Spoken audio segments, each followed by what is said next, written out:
These cases began as an investigation into family child sex abuse. Breaking news in the so-called House of Horrors case out of Ohio.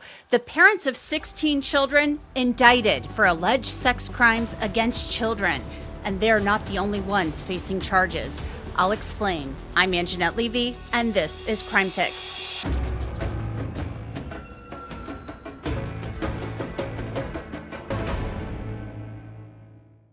Nearly 2 months after state agents discovered 16 children in a home in rural Ohio, their parents have been indicted, and so have other people.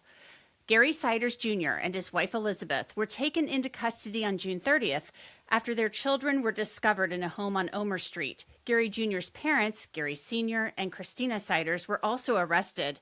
All were charged with 16 counts of child endangering and entered not guilty pleas. The elder Siders have now been indicted on felony and misdemeanor counts of child endangering. Elizabeth and Gary Jr. face similar charges and charges involving sex with minors. Here's Vinton County Prosecutor William Archer with the news. These cases began as an investigation into family child sex abuse.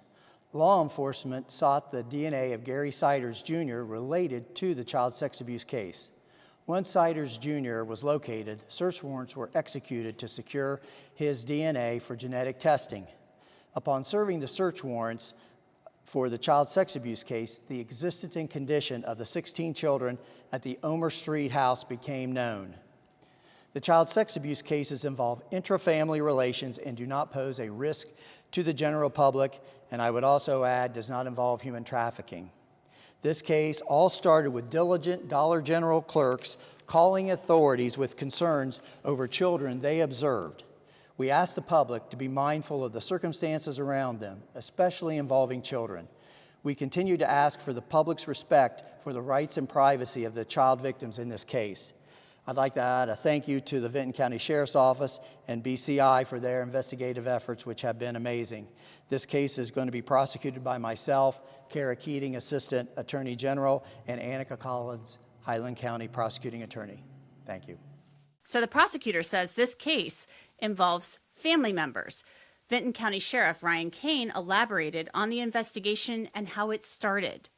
A Vinton County grand jury today has issued indictments in 3 criminal cases involving sexual abuse and child endangerment. These charges stem from criminal investigations conducted by the Vinton County Sheriff's Office and the Ohio Bureau of Criminal Investigations, BCI. The cases are being prosecuted by the Vinton County Prosecutor's Office with the assistance from the Highland County Prosecutor's Office and the Ohio Attorney General's Special Prosecutions Unit. In December of 2025, at the request of the Vinton County Sheriff's Office, BCI's Special Victims Unit opened an investigation into allegations of sexual abuse involving 2 children.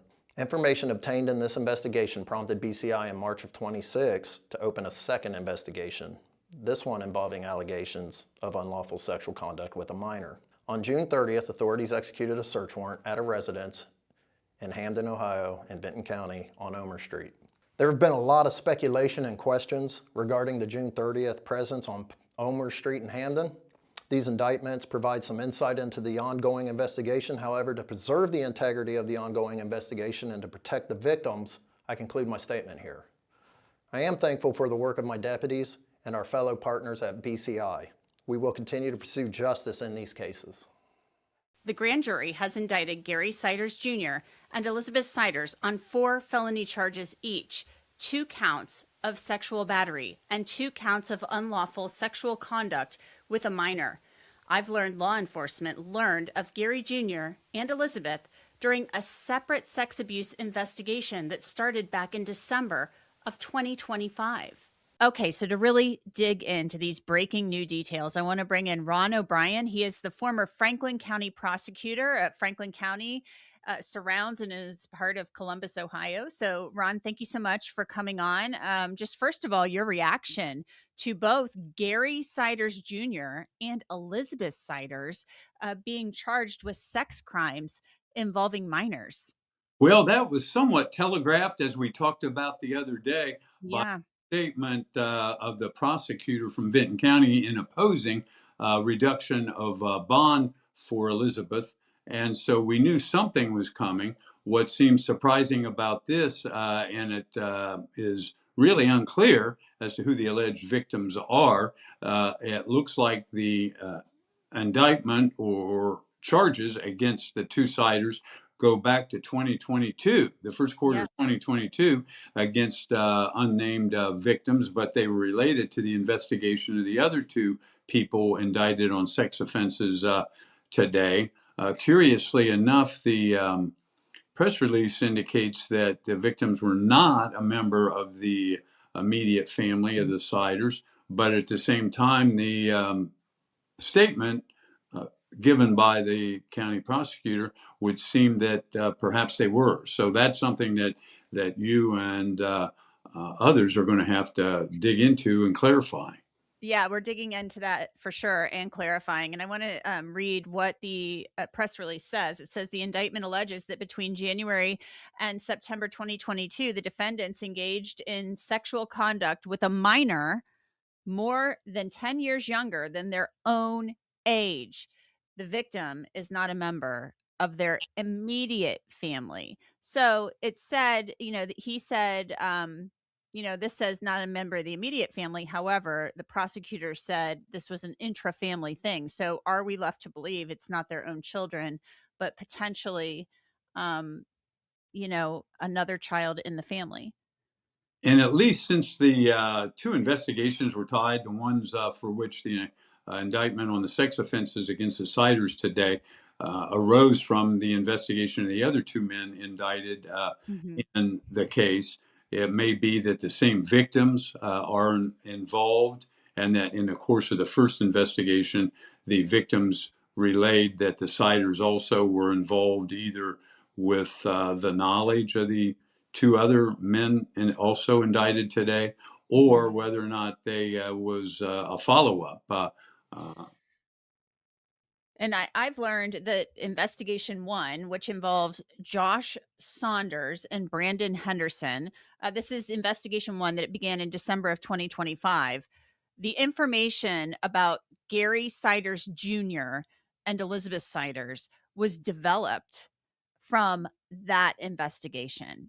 So that is what led the law enforcement officers initially to that house on June 30th. People were saying, oh, it's because they went there for a public indecency warrant for Gary Jr. I think you and I knew the whole time, and I've been saying the whole time, no, they didn't go there with a search warrant for a public indecency case. This was going to be much more serious.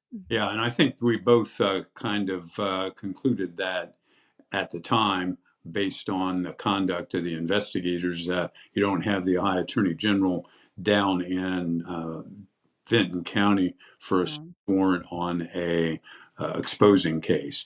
And it's interesting how that exposing case may tie in with these subsequent charges.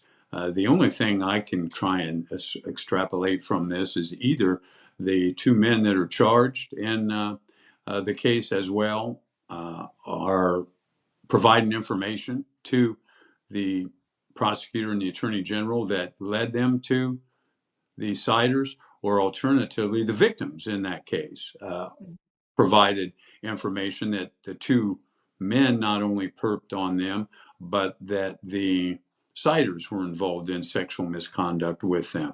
Either of those options would tell me is likely as to how they got on the doorstep of the Siders with the search warrant this summer. And, we still have pieces of this puzzle that we are assembling.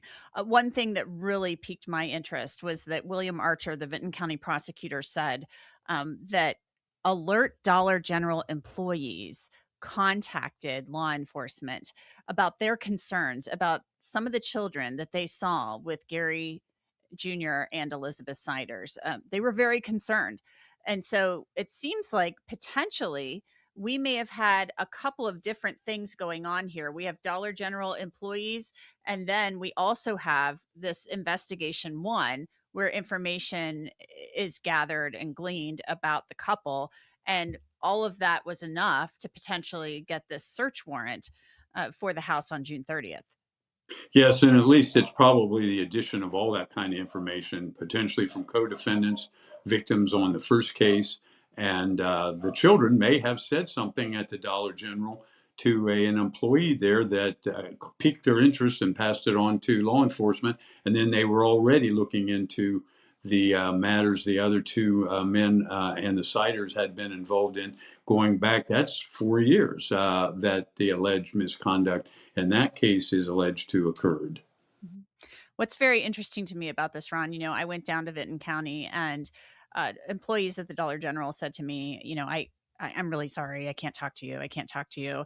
And I thought maybe it was a corporate thing. Corporate came down on them and said, no, we don't do that. Because a lot of times when you're dealing with these big chains, you have to go through, the corporate media relations office and things of that nature. And now I'm wondering, were these the people that potentially called in to law enforcement? And that well could be the case. And the law enforcement personnel would have told them not to talk to anybody such as yourself or others. These allegations involving Gary Jr. and Elizabeth, as you stated, go back years. But as we know, things like this, it doesn't seem like it's usually a one and done. So the sheriff said that this investigation is ongoing. And we know from the Vinton County prosecutor telling the commissioners we're seeking permanent custody of the children, that's going to happen, and they will more than likely be successful in obtaining permanent custody of the children, especially if there's a conviction on a sex crime. So I'm thinking to myself, if this investigation is ongoing, is there going to be more there? Are we going to see potentially more indictments? Well, at least if they thought they had enough on inter-family sexual misconduct, I would have included it in the indictment today. And so either they don't have enough because it wasn't going on inside the family home, or the children are still in the process of being interviewed, going through social workers and psychological treatment and testing, and they may not want to proceed at this point. They can always, as you know, produce a superseding indictment with new charges, new victims after they're arraigned on this indictment and while it's pending. Ron, let's move on now to the elder Siders. Gary Siders Sr. is 73 years old. He's out on a signature bond wearing a GPS bracelet. When he was released on that signature bond because of his serious medical issues, the Vinton County prosecutor said, look, he's not a threat to the public. But he and his wife, Christina, the grandparents, have now been indicted. They're facing 2 counts of child endangering felonies in the 2nd degree, 10 counts of endangering children, felonies of the 3rd degree, and then 7 counts of endangering children. Those are misdemeanors. They are not charged with any sex crimes. So how do you see their cases ending up? Because, they're challenging their competency, or at least their lawyers are saying they may not be competent to stand trial. However, they have not been charged with any sex crimes. Yes, it's interesting that the elder Siders were not indicted on any sex offenses, either within the family or outside the family. They are just facing the multiple endangering children charges that range from a misdemeanor up to the 2nd degree felony. So what we can conclude from that is apparently they don't have enough evidence now to proceed on sex offenses inside that home, or alternatively, they never occurred. Now, that was former Franklin County prosecutor Ron O'Brien with some analysis for us. Let's watch one more time what the Vinton County prosecutor and the sheriff had to say about this investigation. A Vinton County grand jury today has issued indictments in 3 criminal cases involving sexual abuse and child endangerment. These charges stem from criminal investigations conducted by the Vinton County Sheriff's Office and the Ohio Bureau of Criminal Investigations, BCI. The cases are being prosecuted by the Vinton County Prosecutor's Office with the assistance from the Highland County Prosecutor's Office and the Ohio Attorney General's Special Prosecutions Unit. In December of 2025, at the request of the Vinton County Sheriff's Office, BCI's Special Victims Unit opened an investigation into allegations of sexual abuse involving 2 children. Information obtained in this investigation prompted BCI in March of 26 to open a second investigation, this one involving allegations of unlawful sexual conduct with a minor. On June 30th, authorities executed a search warrant at a residence in Hamden, Ohio, and Vinton County on Ohmer Street. There have been a lot of speculation and questions regarding the June 30th presence on Ohmer Street in Hamden. These indictments provide some insight into the ongoing investigation. However, to preserve the integrity of the ongoing investigation and to protect the victims, I conclude my statement here. I am thankful for the work of my deputies and our fellow partners at BCI. We will continue to pursue justice in these cases. These cases began as an investigation into family child sex abuse. Law enforcement sought the DNA of Gary Siders Jr. related to the child sex abuse case. Once Siders Jr. was located, search warrants were executed to secure his DNA for genetic testing. Upon serving the search warrants for the child sex abuse case, the existence and condition of the 16 children at the Ohmer Street house became known. The child sex abuse cases involve intra-family relations and do not pose a risk to the general public, and I would also add, does not involve human trafficking. This case all started with diligent Dollar General clerks calling authorities with concerns over children they observed. We asked the public to be mindful of the circumstances around them, especially involving children. We continue to ask for the public's respect for the rights and privacy of the child victims in this case. I'd like to add a thank you to the Vinton County Sheriff's Office and BCI for their investigative efforts, which have been amazing. This case is going to be prosecuted by myself, Kara Keating, Assistant Attorney General, and Annika Collins, Highland County Prosecuting Attorney. Thank you. Gary Jr., Elizabeth, and Christina Siders remain in jail. They will have to be arraigned now that they have been indicted on these new charges. And remember, you can read the entire Siders case file on our app. It's called LawandCrimePlus.com. And that's it for this episode of Crime Fix. We'll be keeping an eye on the Siders case for you as it unfolds. I'll see you back here next time.